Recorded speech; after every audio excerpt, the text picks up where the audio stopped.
afternoon. I'm Liz Poole, Cabarrus County Commissioner, and I'm happy to be today at Restaurant 46 with my friend Lauren Thomas, who's with the Cabarrus Health Alliance, and we want to talk to you today about an initiative at the Health Alliance. And so we're going to start off with, what is Healthy Cabarrus? Yeah, Healthy Cabarrus is a multi-sector initiative to improve the health of our community, and multi-sector meaning that we have a variety of agencies, local agencies, county government, local nonprofits, and various other organizations working towards improving the health of Cabarrus County residents. Well, cool. Well, why should we care if we're healthy in Cabarrus County? Well, a couple of things in that. It's difficult in this time, in this day and age, for one agency alone to improve the health of our community. Mm-hmm. The issues in our community are just too complex for one agency to solve this problem. So it does take a lot of hands on deck, a lot of people at the table together talking this through and strategizing, okay, should we do this over this, or should we prioritize this issue over that issue? And that's what Healthy Cabarrus does. Well, I know Cabarrus County government has helped partner with y'all on this Healthy Cabarrus initiative. So how long has this been going on? Is this something brand new, or have we been doing it for a while? That's a great question. We are closing in on our 20th year soon. We actually have been around, founded in 1997 by a small group of people from Cabarrus Health Alliance, Carolina's Healthcare System Northeast, as it is now called, as well as the Hospital Foundation and county level government. So, and United Way, actually, as well. So we all had similar goals around improving the health of our community, a common agenda, and we knew that what needed to happen is we needed to assess our needs in the community and say, do we really understand what's going on with our residents? Is it perhaps not just clinical health that needs to be improved? It may not be just health behaviors, but maybe it's also those more social, economic issues that can help to elevate our health as well. And I think it's important for our community to know that when you don't have a job, if you're not employed, then it's going to be really difficult for you to get healthy food on the table and not feel stressed out. And those are all elements to improving your health. So this is why we're always excited when we have the business community involved, when we have academic education, Rowan Cabarrus Community College is on board. These are all great additional sectors in our community that may not have a healthcare emphasis in their mission statement, but they are improving the health of our community.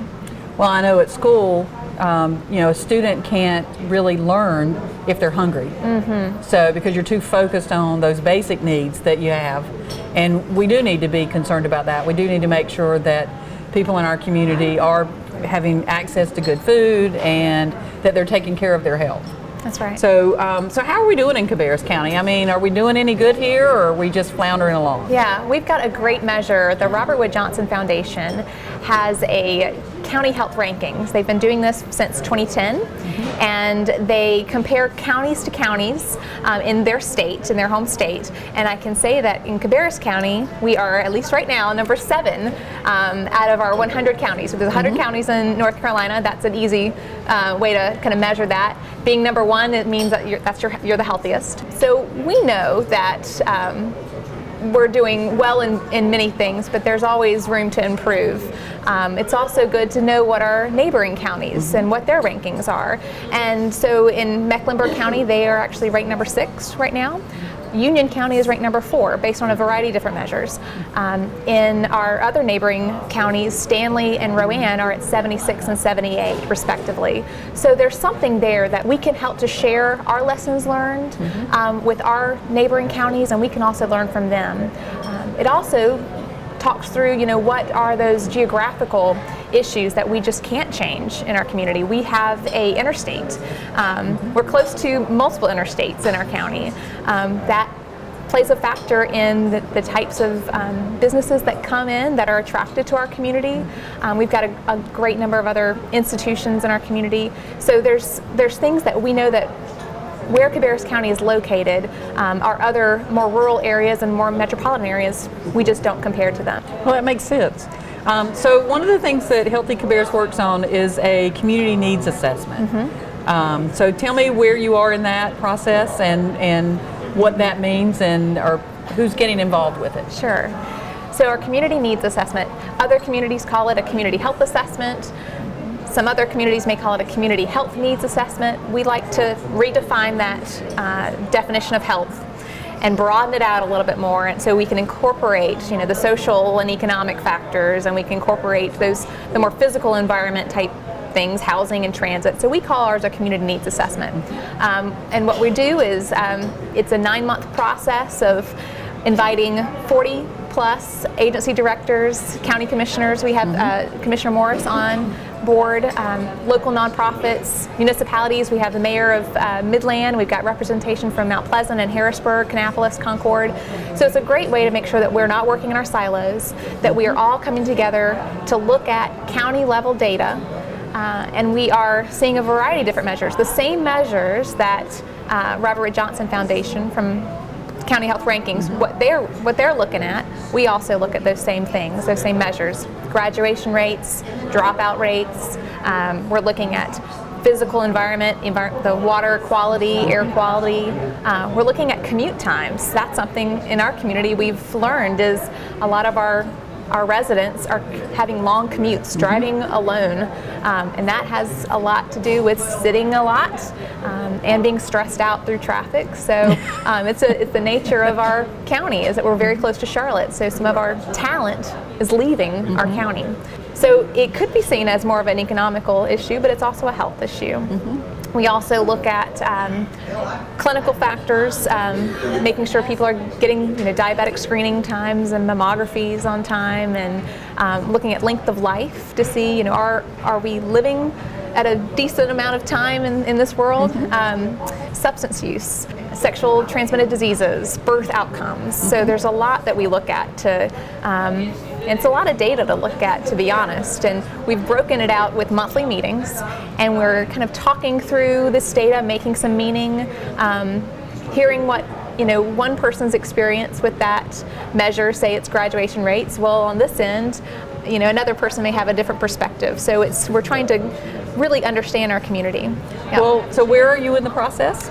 Yeah, so we are in the middle of the road right now. We're in about the 5th month of 9 months, and the goal of this is to prioritize, and after looking at all this data, okay, let's choose 3 priorities for the next 4 years for us to really hang our hat on and say we're going to make a difference in these 3 areas. I don't know what those 3 areas are, and I'm really excited to find out. I'm really excited to see where can we really make some progress. Along with the data that we're collecting from outside sources, we're also surveying our community.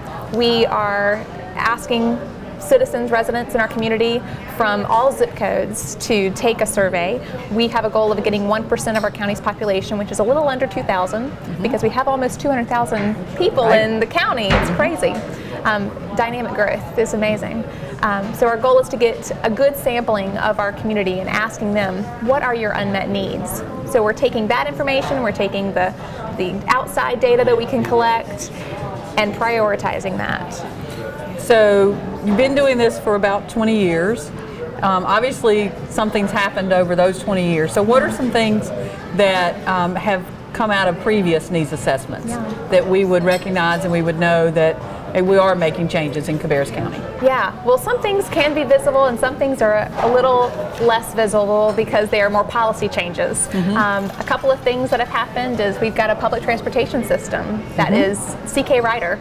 We were instrumental in advocating for public transit and helping our local leaders see the value of that and seeing how important it is for our employment rates and for our folks who are looking for a job but just can't get to adequate jobs. Public transportation has been great at that, and access to care. We've also been able to increase our access of dental health providers for our children and for all children. We've also been able to advocate for smoke-free policies, and that's tough being in a community of Philip Morris, but there's been a lot of cultural shifts there as well. So there may be some more visible things, like you might see a smoke-free policy sign, but there's a lot of other things that are more internal and changing the institutions that serve people. And I know when you're talking about this community, when Pillow Text went bankrupt or closed, and all those people were looking for jobs.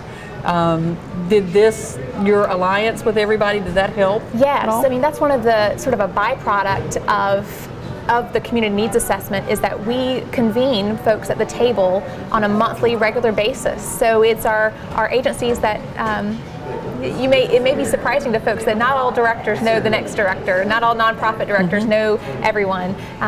You may not know everyone in the county, but that certainly helps when you do. So we are a convener, and one of the byproducts of this was when Pillowtex unfortunately closed, we had a lot of people who immediately became unemployed and lacked health insurance.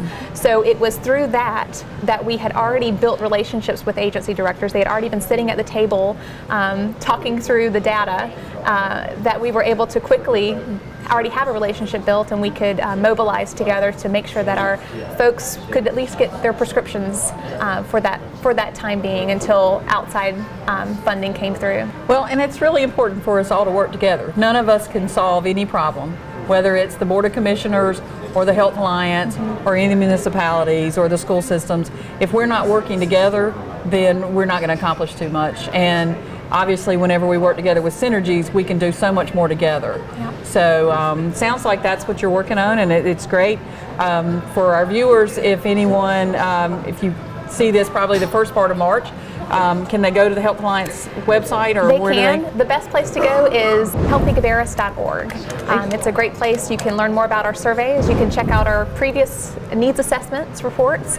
We've also got a great dashboard, an online dashboard to look at data. So if you're the kind of person who's writing grants, or you just want to find out on your own, what is our infant mortality rate? What is our smoking rate, adult smoking rate? What is our graduation rate? This is a one-stop shop to find out county level data around those issues. So it's healthycabarrus.org. Healthycabarrus.org. That's where you can get some information.